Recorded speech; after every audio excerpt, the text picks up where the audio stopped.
Šių metų spalio 2 dieną Kaune įvyko neregėtas renginys, į kurį susirinko virš 100 kompanijų.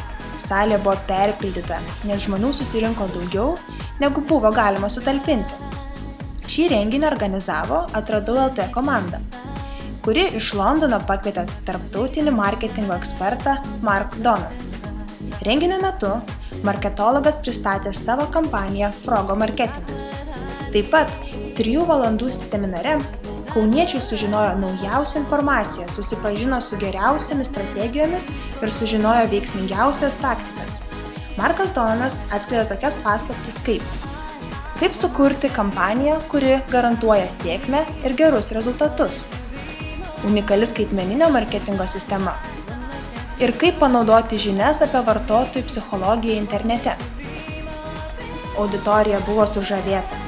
Ne tik šio žmogaus pasirodymų, bet ir kompetencija, nes jis jiems suteikia neįkainojamas žinias, kurios padės jų verslą pakelti į aukštesnį lygį. Jeigu jūs pražiopsojote šį renginį, mano patarimas jums – sekite Frogo tinklaraštį ir ten sužinosite daugiau informacijos apie artėjančius kitus renginius. Ačiū Jums už dėmesį, su Jumis buvo Monika Balčikonytė. Iki.